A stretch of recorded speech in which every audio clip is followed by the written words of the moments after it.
Welcome back, animals. It's cardio time. So, yesterday, recording cut out after the gym. Highly unfortunate, but what can we do? So, I talked about a few things, and I do think they were important. I want to hit them. I should have talked about it at the beginning of yesterday's video, but first, I was discussing triceps. Now, I was discussing how I wish I could do tricep movements where, like, my arms are in a weak position.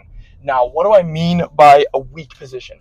I'm talking about any tricep movement where you kind of have your arms over your head, kind of like this. So I'm talking skull crushers, whether it's standing, seated, a dumbbell, like two-handed dumbbell, single-handed dumbbell, easy bar or straight bar laying down skull crushers.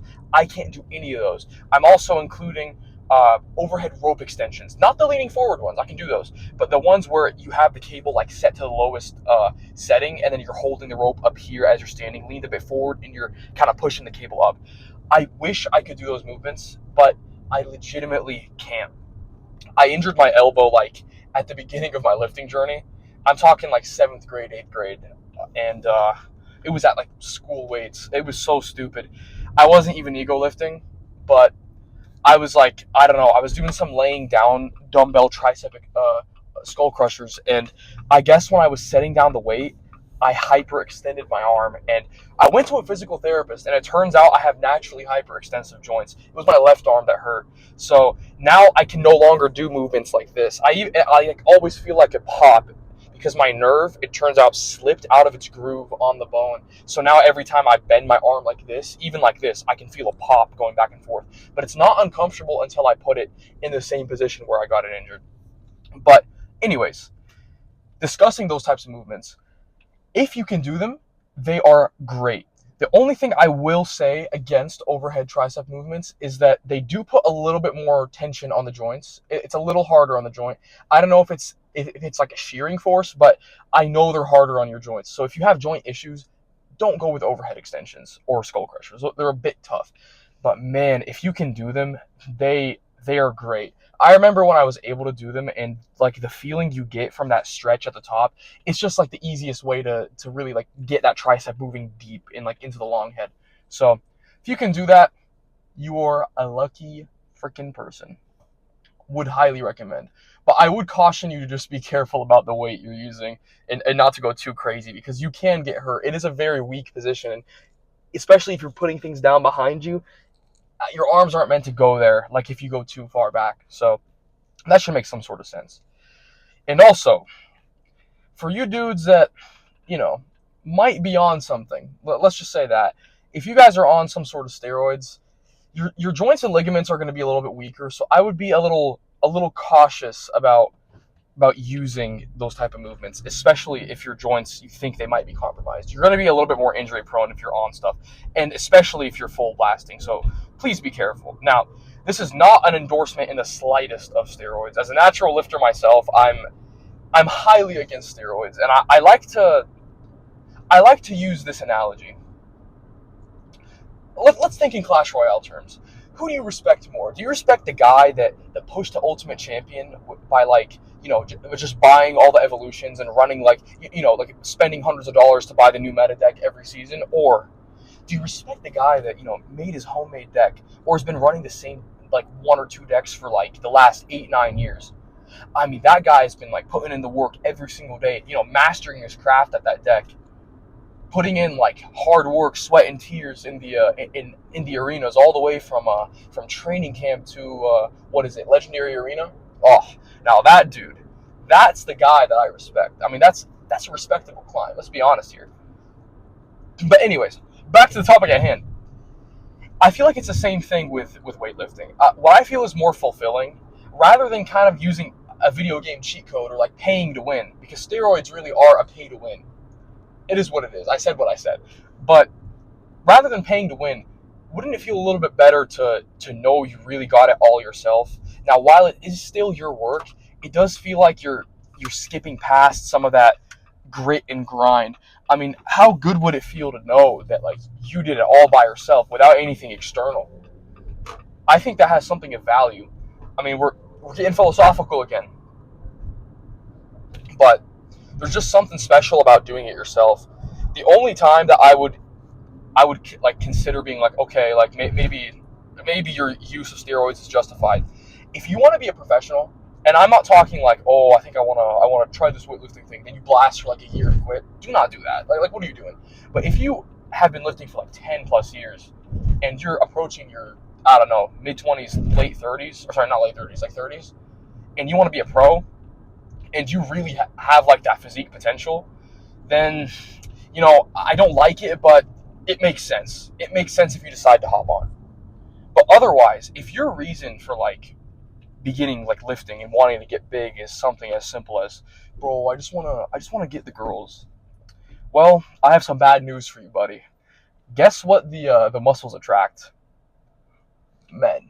And you probably have seen it firsthand, especially if you've been in the gym for a while. I mean, come on, if you see a good looking dude, you see all the guys go up to him and go, bro, your delts are fucking sick. You're never gonna see like, you never see a girl come up to a dude and go like, holy crap, your rear delts are incredible. I mean, look at the lateral head on those freaking whatever. Like you're not gonna see a girl say that, man. Like that's not gonna happen. I'm sorry. I hate to break it to you. You're just gonna get all the dudes coming towards you. And hey, some of you might like that. And okay, it is what it is. I'm not gonna judge you. But if you really came into the gym just to like attract girls and like something as simple as that, get revenge on the ex, it's not worth blasting steroids and taking off 10 to 20 years from your life. Now, I know most people aren't going to like full blast trend on their first go, but still, it's a slippery slope. You start off with a little bit of test, and then it just gets worse and worse and worse. So please stay away from it. And it means a lot more if you just do it yourself. And there's also less repercussions if you decide to quit. I don't like to say that people are going to quit from the gym. I want everyone to stay. But the reality is a lot of people aren't going to stay forever. I mean, the reality is most of you guys at some point might quit. A lot of people do, and it is what it is. And if you do quit after blasting steroids, there's repercussions and there's long-term consequences. But if you didn't, and you just, kept it natural, there's no repercussions other than maybe some minor, like, oh, maybe you won't be as healthy cardiovascularly, by like a fair amount, but not nearly as bad as if you already weakened your heart blasting steroids, or God forbid, on your first cycle, you somehow crashed your natural test production, and you can no longer produce testosterone. I mean, it is what it is. Not everyone reacts well to these steroids, and even if you want to go pro, I would caution you against just like jumping into them so fearlessly, because if you want to gamble on medicine, be my guest. Like you want to gamble on medicine progressing, okay, go ahead. But I don't know. Is it really worth that risk? Is it really worth it? All to like gain a little bit of mass? Like you can do it anyways. You can literally do it anyways without spending any money or sacrificing 10 to 20 years of your health. While it might take you longer to get the muscle, at least you're going to live longer. Like you're exchanging 6 years of work for minus 10 years of life. Why? It doesn't make sense. Like really, if you look at it, it's like that's a minus 4 year net loss of your life, when you could have just spent 6 of them working for the physique, And it is a lot more respectable. If you really want to if your whole goal of going to the gym is to let's just say attract girls, you don't need to get massive. I mean, if you want to bodybuild and you want to get huge, okay, steroids might make sense for you. I'm not recommending it. But if you want to attract girls, I'm not going to lie to you, dude. You just need to put on 10 to 15 pounds of muscle if you're skinny and stay lean. Your abs will be in. I'm not saying a David Lade physique, but 50% of that. That would make sense. Girls love that, right? Kind of skinny dude. You have a little bit of mass on you. Washboard abs, great. If you're a heftier set dude, just do a little bit of lifting. Your muscle's going to pop out from under there after you get that fat off. And once you get lean and those abs are showing, I'm not talking washboard if you're naturally a little bigger, but you got those abs in, dude, you're going to love that, especially if you're a little tall. If you're shorter, mass might help you a bit. But this isn't the point. No, they're not looking for these massive bodybuilder dudes. Who are we kidding? So if that's your whole point of going to the gym, please do not blast steroids. Seriously. And while I don't agree with that reason for going to the gym, to each their own. But speaking of physique goals, a good rule of thumb, this is no longer on the steroid topic, is let's say your idealistic physique is Chris Bumstead. Now, that's a crazy physique, but we're using a crazy example just to make the point here. So you want to look like C-Bum. Well, here's the reality, and I hate to break it to you again. You're probably never going to look like C-Bum, and I'm probably never going to look like C-Bum. None of us will. He's a 1 in a billion genetic anomaly. I mean, the guy is a freak of nature in the truest sense of the term. But something more realistic is 50% of your ideal.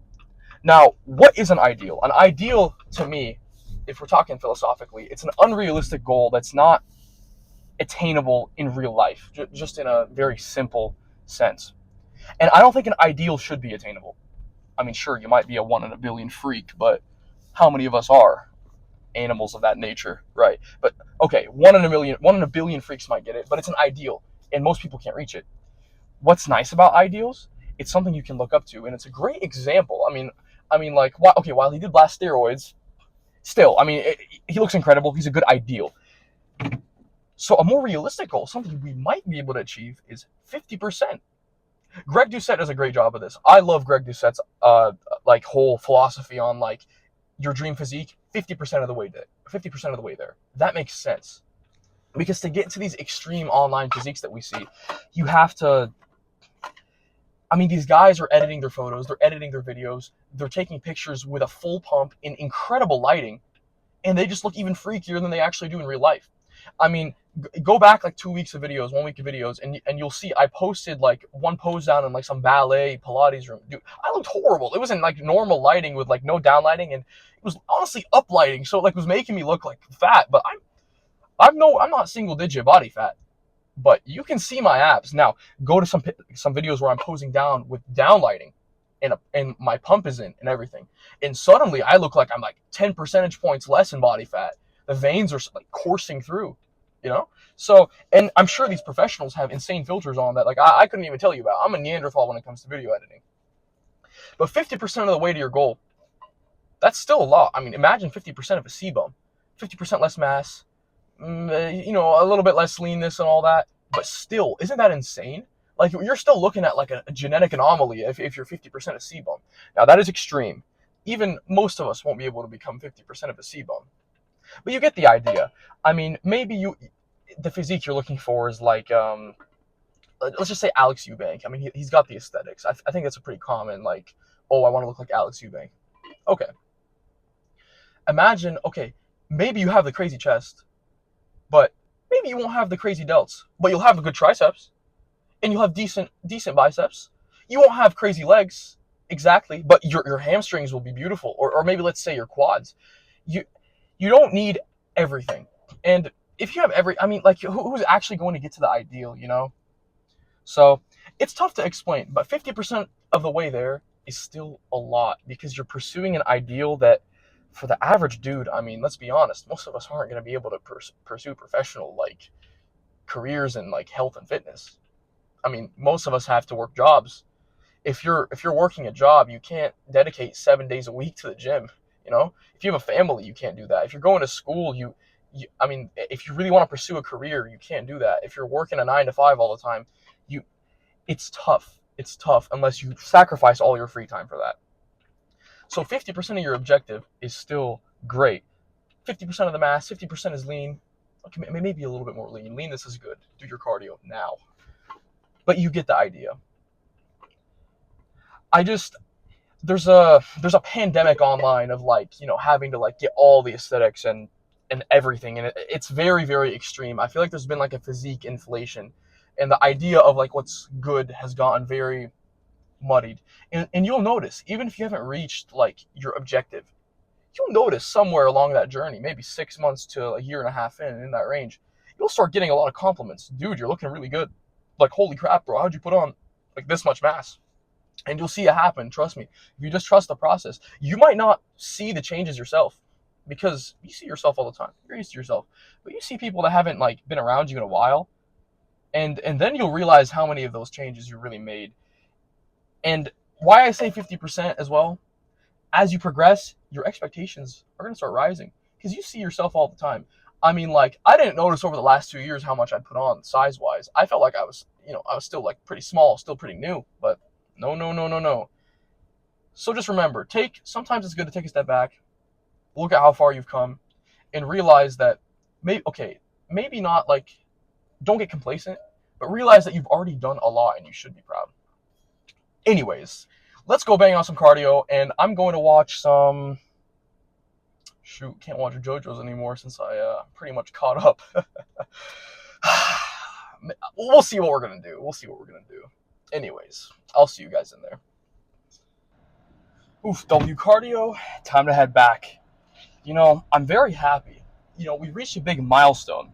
So yesterday, I was scrolling through my Instagram comments, and I got my first hater. It's a guy named Connor Smith. He decided to comment something pretty obscene, quite unprompted, but that's besides the point. If you want to grow, you got to have haters, man. So W Connor Smith, man, a shout out to you for being my first hater. I think he was just trolling, but still, I have no idea. It was like some totally random person. Literally never met this dude. Don't have any idea who he is. Not even a mutual. So, W milestone. But yeah, W cardio. I do like doing cardio on rest days. Again, you guys know I'm a major cardio proponent. Man, we got some crazy traffic out here today. You guys can probably see it coming too. But yeah, I almost hit the sauna. I don't know. I'm not sure if there's like any actual benefit to doing sauna, but it just feels good, Like I feel like it's doing something, but it's a little hot outside today, so decided against it. Here we go. Decided against it ultimately, but I don't know. Saunas and cold plunge. I'm sure there's something to it, but it seems a little extreme for me. I've even heard that cold plunge can reduce muscle growth, which is intriguing, and it kind of scares me away from it. But I haven't heard such things about sauna, so it shouldn't be too bad. So what is the objective, though? What is my objective now, coming up to the end of the summer? To be honest with you, I don't really know. We're up to like 172-ish, so pretty solid pound per week increase on the summer bulk now. I think I'm going to continue it through maybe the first couple of months of the year, and then we'll enter a slight cut, maybe a 1 to 2 month cut, call it an 8-week cut, and I think I'll bulk through the winter and then cut through the spring and be ready for the summertime.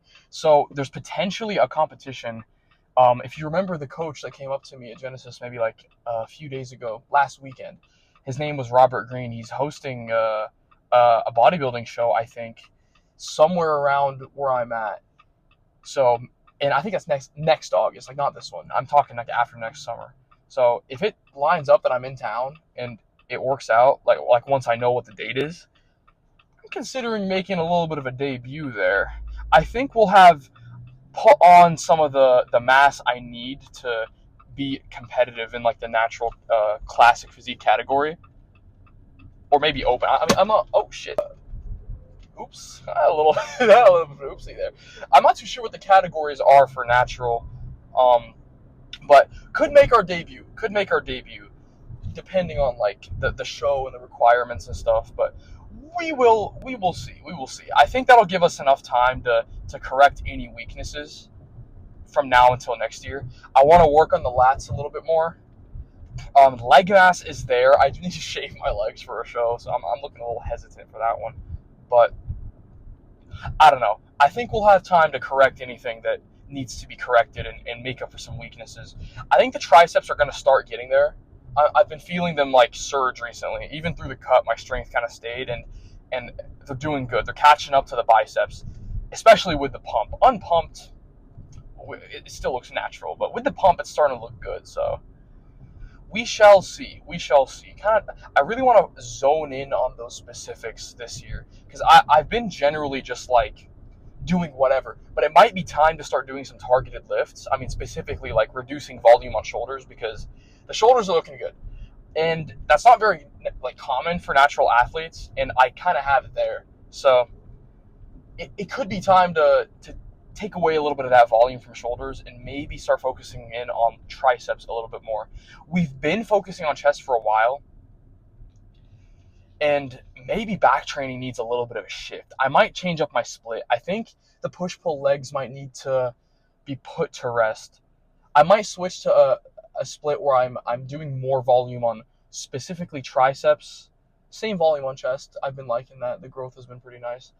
And then we got to increase our volume on lats for sure. And maybe some back thickness stuff. But yeah, I think that should be pretty solid. It should be pretty freaking solid. Anyways, that's all I got for you guys today. I'm thinking tomorrow I might discuss something about food and intra-workout carbs, excuse me, pre-workout pre-workout like snacks, what you should eat, fast-acting carbs, and all that jazz, But anyways, thank you for watching. Please leave hate comments on all my posts. I would highly appreciate that. I'm begging you for engagement, man. But anyways, that's all I got. I hope you enjoyed today's video, and take some of the physique goal advice to heart. I think keeping it at a achievable level is good, rather than something so extreme that you'll never be able to get. It's a little depressing. But anyways, thank you. Peace out.